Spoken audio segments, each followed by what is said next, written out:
got a prompter here, so I kind of have to read it. Hopefully I'll give you a little different slant. Some years ago, my friend Alva Francesca, who's here tonight, and her husband actor, Jimmy Caron, brought Kevin Brownlow to dinner with Carol Littleton and me in our Los Feliz home. In anticipation of Kevin's visit, I had laid out on our piano copies of his books to sign, including my own film history jewel, a first edition copy of The Parade's Gone By.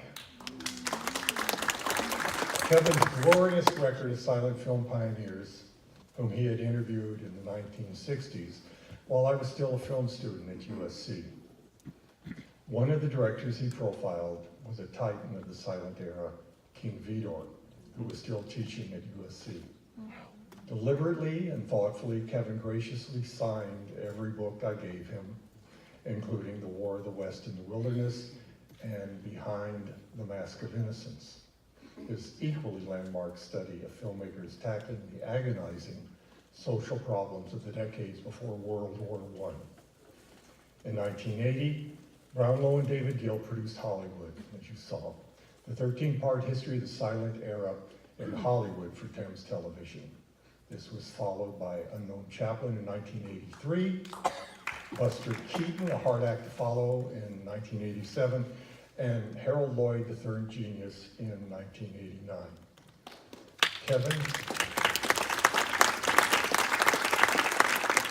Kevin Brownlow was born in Crowborough, Sussex.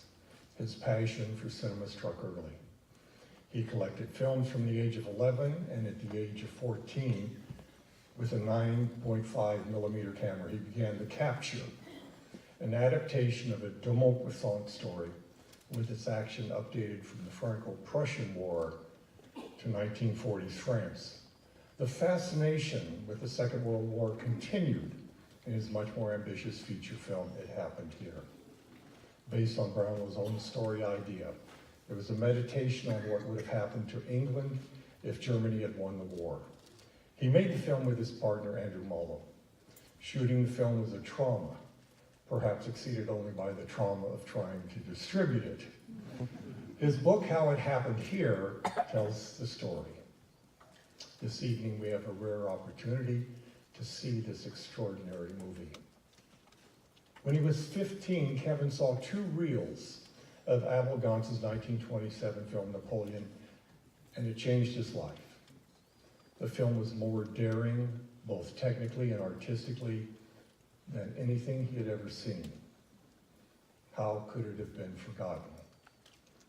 Brownlow got in touch with the still living director and tracked down members of the film's cast and crew. He discovered that the making of the film was as much of an epic as the movie itself. In 1967, he began a restoration of Napoleon. The work took years, and eventually Napoleon was presented with a newly composed live orchestra score by Carl Davis. And as one critic put it, it became the measure of all other films forever. Mr. Brownlow has inspired generations of film students and filmmakers. And with tonight's TCM Festival recognition of him with the Robert Osborne Award, another bead is added to the honors necklace for this singular film artist. It's a very full necklace.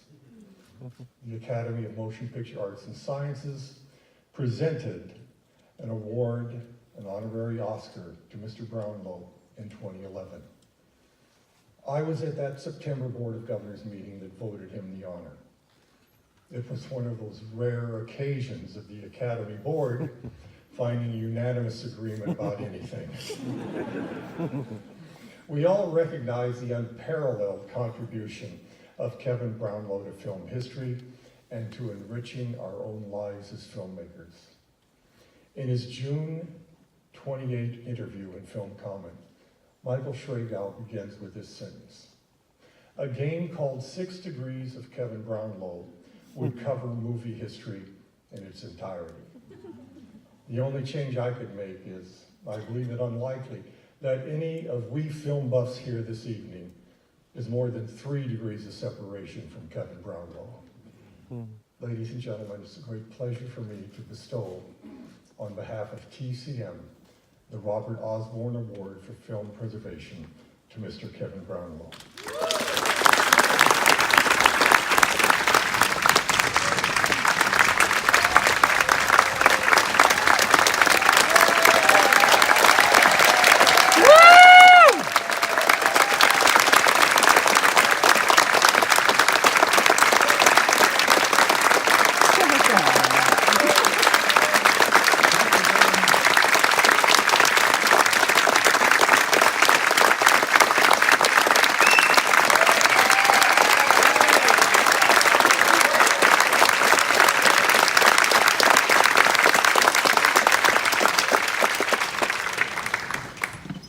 Terribly flattered to follow Martin Scorsese and to accept the Robert Osborne Award.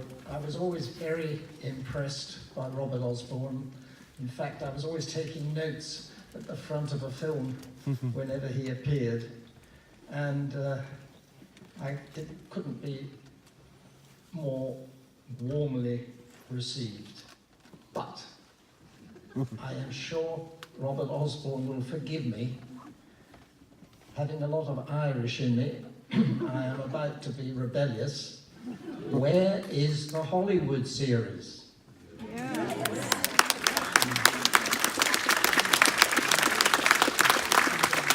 It's nearly 40 years. Everybody in it has died.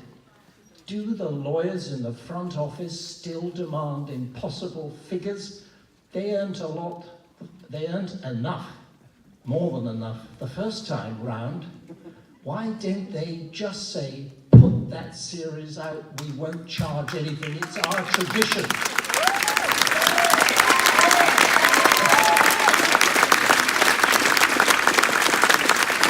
Thank you very much.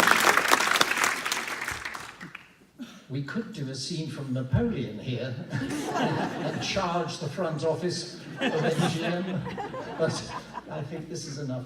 Thank you very much. I'm deeply grateful, and I love TCM.